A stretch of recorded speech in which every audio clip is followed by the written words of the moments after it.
Hello, boys and girls. Welcome to the Real Talk. Today, we're going to speak about fear. And if you want to know more information about the channel and why we're here, there's a short 5-minute video. Please have a look. And if you want to join this platform, you're more than happy for anyone to join this platform. And yes, we can have discussions, healthy discussions and debates about matters that affect human life and what's going on in the world and how we can positively influence humanity. So that's the end goal. But today, or this evening, wherever you are, we're going to focus on fear. I believe it's a very, very important aspect of society, of us as a race, because especially during these times, I call them the COVID times. It's a really, really big, important topic that needs to be discussed and dissected, and how we can overcome it, what experiences we've had with fear. And today, joining me all the way from China is my really good friend. He's like a brother to me. Triv, how are you doing, brother? Hello, brother. I am okay. And I'm very happy to be the first guest on your new YouTube channel. Thank you, bro. I appreciate you coming on. Not that you're that busy, but anyway. No, regardless, I appreciate your presence. And we've been speaking, we spoke about this last week, and we came up with really, I thought was very interesting points. And that's why I thought that this should be the first topic we need to talk about. So let's get straight into it. When we start discussing fear, I think for me the most important is to go back, or to go into, when you start digging deep, is the source of fear. Now, with anything in life, I believe that most of the things us as humans pick up is from when we're young. So all the phobias which do come from fears are picked up when we're young. And then as we grow older and we understand more about life, either they creep into our other aspects of life, or we become intelligent enough, or we're guided to overcome them. So that's why it's really, for me, it's really, really important that if you're bringing up a child, or if you're looking after children, it's very important to surround them in an environment which is as least fear, basically as less fear as possible, and more love, because otherwise that will continue during their life. I know it's easier said than done, but because fear is part of human nature. It's impossible to get rid of it, but we can always manage it and basically guide people to overcome their fears. What do you say on that, Triv? Do you like to add anything? Yeah, of course. So I completely agree with you about the fear being embedded in us from the time we're young. And I think maybe previous generations have some sort of justification for fear, because things were unknown. And if you take let's look at fear in terms of fear of different people, fear of different races, fear of different people from different religious backgrounds.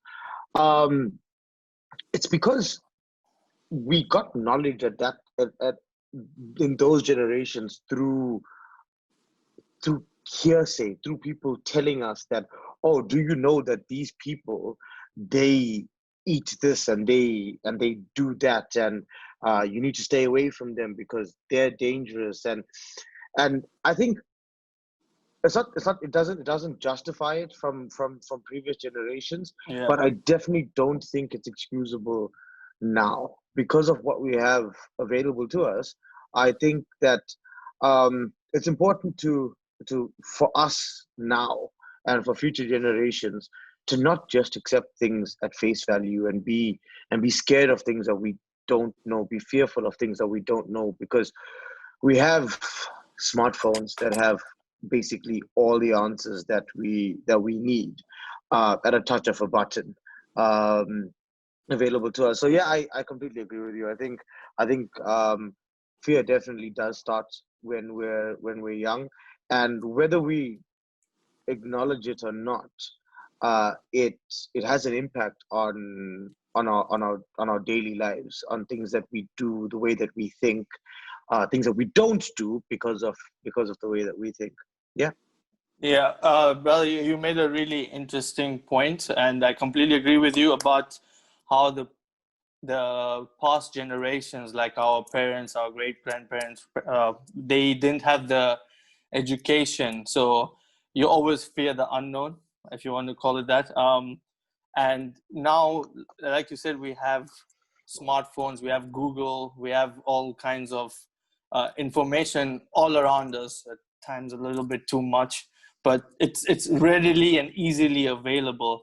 So that's why I want to talk about these things, because we need to break that cycle. I think we are a generation that needs to break the cycle, because yes, it's been going on for generations, but now we're in a new era. We have all these tools around us, including what we're doing right now. This is exactly what I think people should do. We need to talk about it. We need to understand where it comes from. And we need to be the generation that breaks the cycle. So we need to understand why these fears come from, where they come from, how we can overcome it. We all have fears. I mean, you know this, I've been talking about starting this channel for almost 2 years. And it's fear that was, holding me back. It wasn't anything else. It was the fear of, I don't know if I can do this, or what will other people think about me when they watch these videos, if it ever got out there, judgments being passed. There's so much fear. And even though you and I, we've talked about this before, we were fortunate enough to grow up around families that gave us love and affection, and we were always, or most of the time, allowed to do what we wanted with life, right? We didn't have a lot of restrictions, and that, I think, is like giving a little bit of freedom to your kids and to your family members, basically not shutting them down for the ideas or the paths that they want to go on. Because if you're from a young age, if you get shut down all the time, you'll be afraid to do anything. Because if people keep on telling you you're not good enough, or what is that? That's a dumbass idea, or that's ridiculous. That fear will always stay with you, and whenever you want to go ahead with anything in life, it will always come back to haunt you, and you'll never be able to take the next step. Now, even though I've been holding on to starting this channel, I go back and I think, I'm like, what's holding me back? It's just myself, because I've had people around me supporting me, and they were all like, yeah, go for it. So for me, it was easier to overcome that fear. But I know for millions and millions of people out there, it's not easy. And so we need to find ways of overcoming this fear. Do you know of any examples, or you've been through where you had to overcome fear, or there was something holding you back, and you managed to push your way through it? Yeah, as you might have noticed, even though I'm in China, I'm not Chinese. So I'm South African, and a couple of years ago, I wasn't particularly fulfilled, let's say, in my previous job, and there was a lot of security in the job. There was a lot of linear success. So if you stay there, you'll get this. If you stay there, you'll get this. In 5 years, you'll be this level manager. In 6 years, you'll be this level manager. But like I said, I wasn't fulfilled. And to be completely honest, I probably made the jump to come to China to do something that I actually feel passionate about a year later than I should have, maybe even 2 years later than I should have, because of fear. Because it's difficult to leave that comfort zone of knowing. You grow up hearing about pension funds and medical aids and the importance of it. And I'm not downplaying the importance of those things. It really is important. But I think mental health is something that we spoke about, and I know we'll speak about Yeah, in definitely. the future. We will have another talk for that. That's a Yeah, whole other chapter. But yeah, sorry, go on. yeah, yeah. And I think I basically I felt like I needed to overcome fear of, like you mentioned, other people saying, um, you're going to leave your parents. Other people saying, you're leaving job security, and then my own personal fears of the exact same thing, being scared to just leave everything that was familiar behind. But 2 years later, 2 years and a couple months later, I think taking that step into the unknown and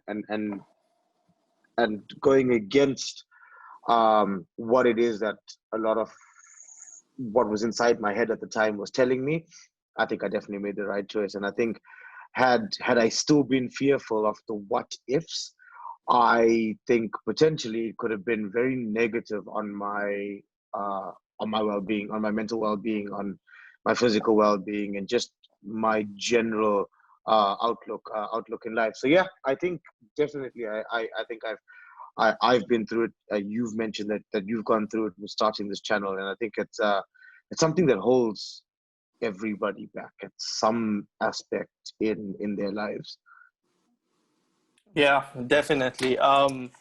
You mentioned something about fear, like basically holding us back, and I think I want to expand on that because uh, for me, if if like I mentioned earlier, if you're brought up in an environment with love and support, your fears are reduced, I think, exponentially, because you don't have that voice inside your head always telling you, you're not good enough or you won't be able to make it. So that is a very, very important thing for me. Like from a young age, the environment we grow up in, and then we move on, because I want to move on from that to the education system, which is another topic we will definitely tackle, because I mean, our education system, let's be honest, it's not great. It's so outdated. It's back from the industrial revolution times, and we're in the technological times where creativity is now taking charge, because you need to be creative to come up with all these concepts and ideas to make things work better and more efficiently. Now, fear for me definitely kills creativity, because if you're scared, if you're always stressed out, how will those juices in your brain, the chemicals that make you, think outside the box? Because fear will keep you in that box. And if you don't get out of that box, how will you create anything new? Or how will you design something that will help this world out? So our education system also hinders creativity due to the fact that it's based on fear. Think about it. When you were in school, you're always pushed to get the grades. Oh, you have to be on top of my class. Like I was decent in school. So coming top 3, top 5 was always like, it was always embedded in me. You need to be on top. You need to be like on top of your class. The competitive nature of our education system hinders so many things, and it creates a fear. Is like, basically, if you don't have a good education system, you will not go to a good college or university. If you don't go to a good college or university, you're not going to get a good job. If you don't get a good job, you're not going to have good friends around. It's all linked in a cycle where if you don't do this, then you won't achieve the next step. It's always like a ladder we have to climb, and it's all fear based. Like I went to a primary school in Kenya where they were allowed to hate students. Now, obviously, I'm lucky that I came out from that without any traumas or fears, because I kind of understood that that was how things worked then, and it shouldn't impact later on. But I'm pretty sure there's kids who went to schools like that that haven't come out of that. They're always scared. You don't finish your homework, you're punished. You do this, you're punished. Everything that we build on is based on punishment. And another very sensitive topic, I will touch on it briefly, um, is religion. And that's also, like, I was very religious, and we will touch on that. I think I'm going to have a friend in a few weeks' time who is very religious, but he look at the positive aspects of religion, because he's very open-minded and he understands other beliefs. But anyway, so religion is the same. It's the same concept for me, because yes, there's a lot of positives. You know, you can look at all sides of everything, but it's also based on fear. There's one saying I always didn't understand: fear God. Why would you fear something if God, if they say God loves you, right? And I'm sure if he is there, he loves us. Then why would you fear someone you love? Respect, yes, you should respect your elders, your God, your priest, or whoever you want. But why fear them? That's not the right, in my opinion, not the right teachings you give to a child, to fear all these people and these things. Yes, you can be respectful, but love them, show them love. And yeah, so you see, it's a vicious cycle. Do you feel like you were in that cycle ever growing up, like all around you, religion, or whether it's schooling system or whatever it is? Yeah, I definitely, I think so. Growing up in South Africa and growing up in the Indian community in South Africa, I'm very, very fortunate to have parents that, like you or like your parents, were very open-minded, were very supportive of me and the things that I wanted to do, the things that I felt were important compared to someone else. But I think a lot of the people around me, I felt like they were stifled in terms of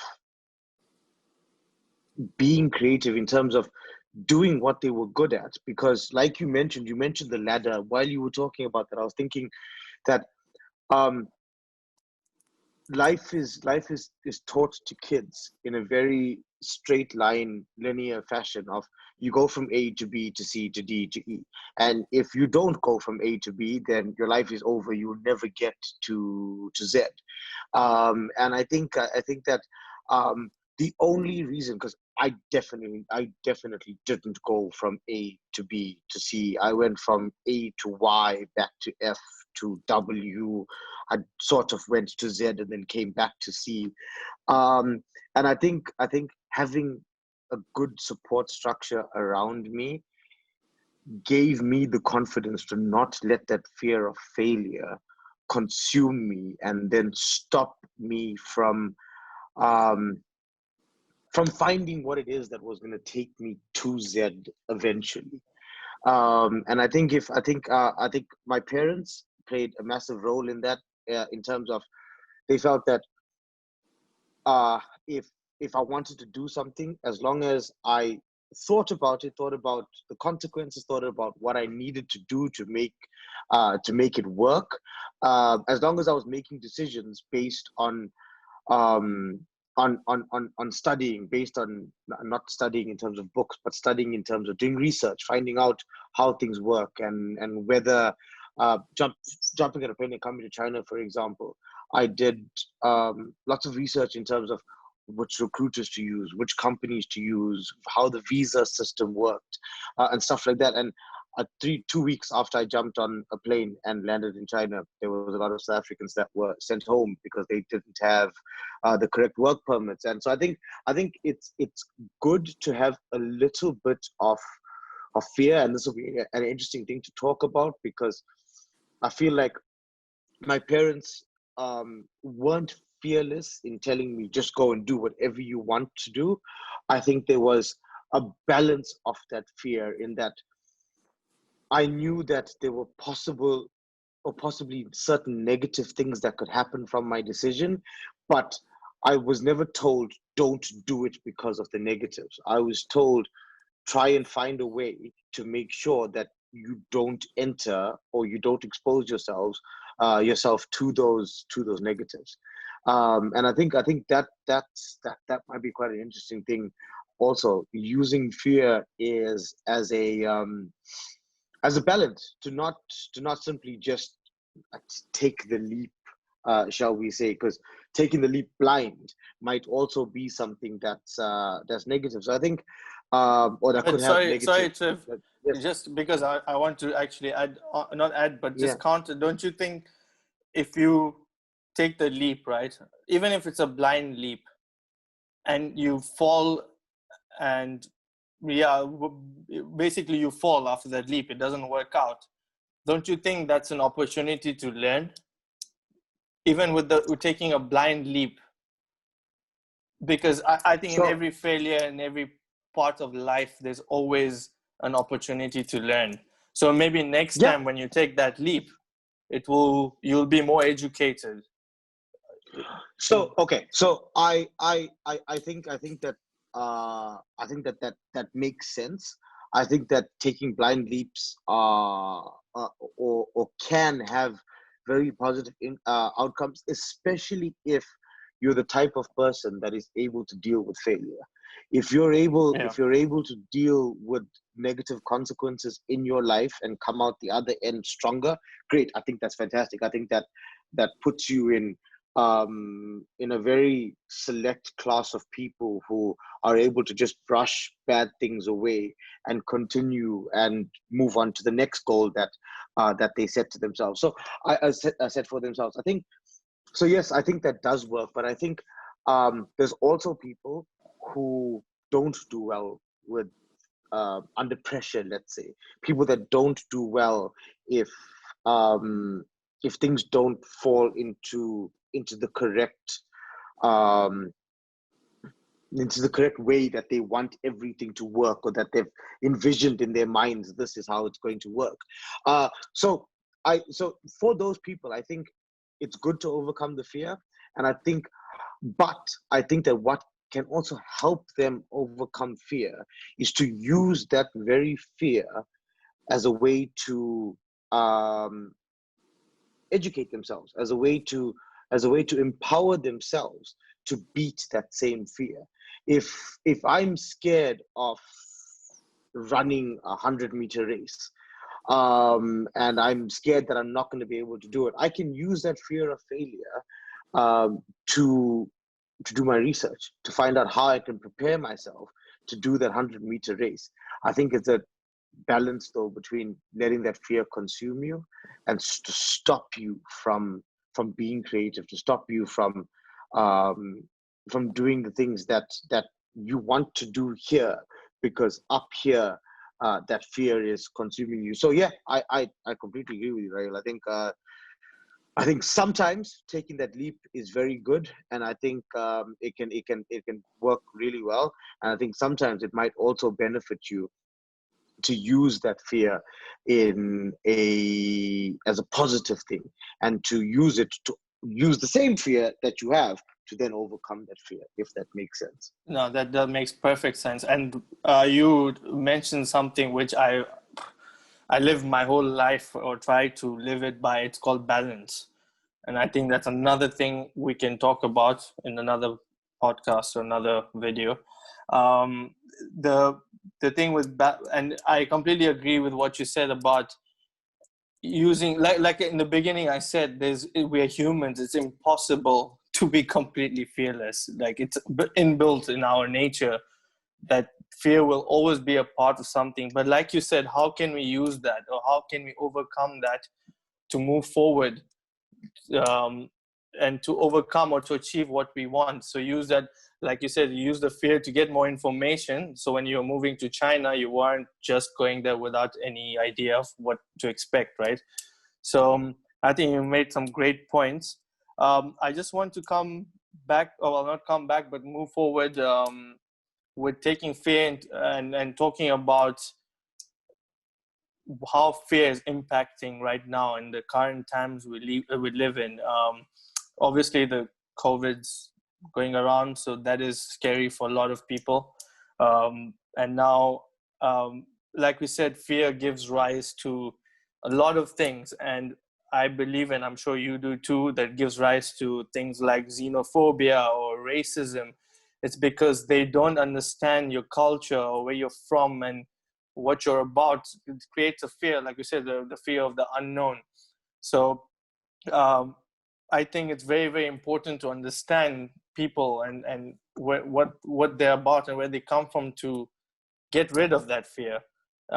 We said it in the beginning again that education is so important and it's readily available. So if we are educated about a certain race or certain class of people and understand where they come from, because I think all these things that come about, racism, xenophobia, it's there's a fear has a very big part to play in it, because you're scared. And I know you have a really good example. You told me this last week, and if you don't mind sharing this with whoever's watching out there, and how you actually, I was really impressed, and that's exactly what we need to, how you dealt with it. So if you want to share with that would be great, so that I'm pretty sure someone out there can learn something from it. So it'd be a good time for me to ruin your video and just say, nah, I don't feel like talking about it. No. Yeah, I Okay. trust you to do that, but I know you would. Okay. So basically, and I don't want this taken as a negative thing, because I haven't taken it as No, that's a why I wanted you negative to thing. share, because Yeah. you took a positive thing out of it. That's why I really want you to share that. So, and I'm going to be very specific about this. I am in Guangzhou in China. It really irks me when people say I'm in China and China's like this, or Canada's like this, or the UK is like this, or South Africa's like this.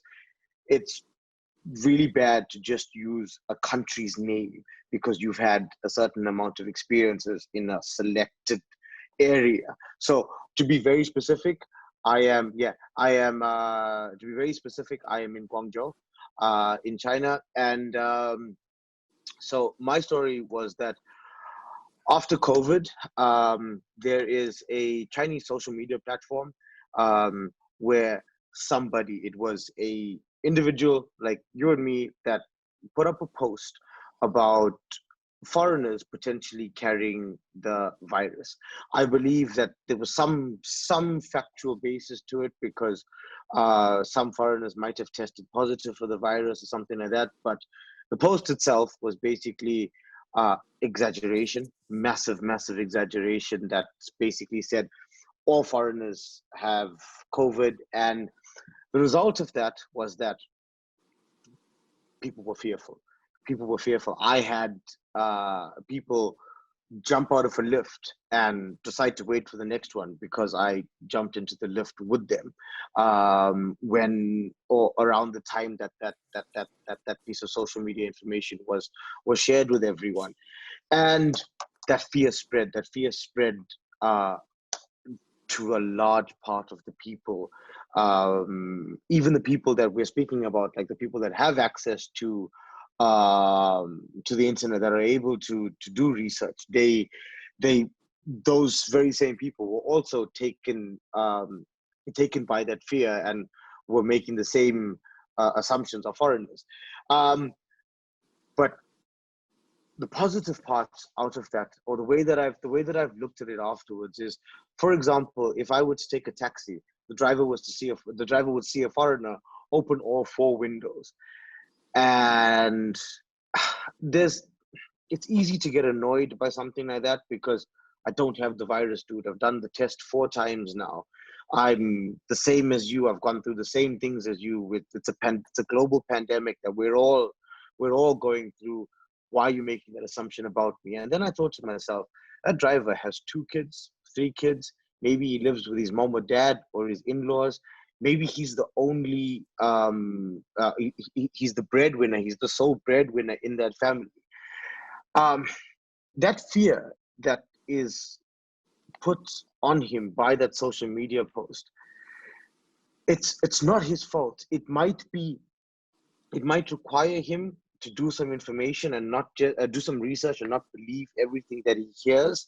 But I understand why he's fearful. If his family are reliant on him to provide meals for them on a daily basis, I understand why he was scared. I understand why he put his window down. I feel like it's up to this generation, it's up to the new generation that have access to information, that are able to then go back to our parents, to go back to older people that might read something online and just take it at face value and believe everything that's true.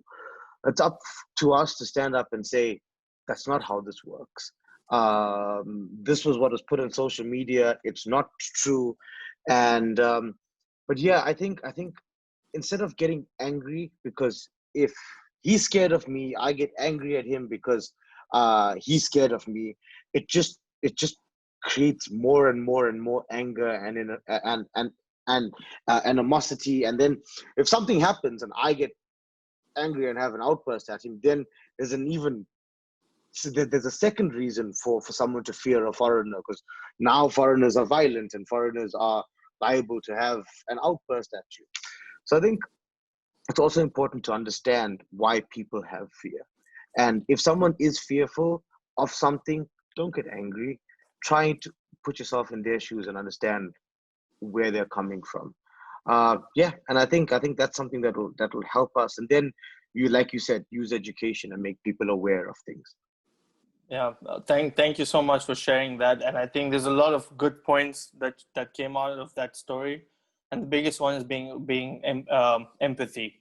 I think if you have empathy, you can understand where people are coming from and then minimize that or understand their fears and then not react irrationally. Like you said, you held yourself back and you thought about it. So we quickly have to conclude because we're running out of time. So basically, there's another thing you mentioned. I just want to include that in my conclusion, that it's really, really difficult not to be scared, because you mentioned social media, you go on the news, it's all negative, bad things, and it's true. There is things happening that are bad, and we should be cautious, not fearful of everything. If we are cautious and we act intelligently together, I think that's another important aspect. We need to work together to overcome all these things. But if you just sit there and be scared of everything and you don't believe everything in the media, some things are as bad as they portray it, but a lot of things are exaggerated. We're not going to go into details of that, but there's a lot of exaggeration. So I think it's very, very important to be intelligent and smart about what you pick up on social media and media in general. And because you can very easily be, sucked into that whole fear culture. That's why I'm calling this video the fear culture, because it is how, from the birth, from education systems, from social media, it's all around us. But we need to be intelligent. We need to use information. We need to talk to people. Talk to that guy that you think might have a virus or might be something. Just have a conversation and maybe get to know that person a little bit better, and then you understand where that person is coming from. So yeah, I think we can use all these tools and hopefully move ahead with little less fear than we have right now. So brother Trev, thank you so much for joining me, and really appreciate you coming on and having this quick, it wasn't so quick, but a chat with me about fear. It was a pleasure, and hopefully we can do it. We can do it again soon. I just want to say one last thing before we go. CT Fletcher, check him out if you can. His motivation videos. There's something that he says. Everything is impossible until somebody does it. So don't let fear stop you from trying to achieve what you want to achieve. Thank you for that. That's a brilliant quote, and I hope CT Fletcher is paying you for that, because you're just freely promoting it. But anyway, thanks a lot, guys. Please, if you like this video, please like, share it, and just watch out. Click subscribe. Yeah, click subscribe. Apparently, that's what YouTubers do. So I need to get used to all this. But yeah, click subscribe, and we'll be giving you at least one video a week. And if anyone out there wants to join and has something important to discuss, I'll put an email in my description or on the channel. Please email us. Thank you so much, guys. Thank you, Trev, and hope to see you soon. Cheers, brother. Cheers.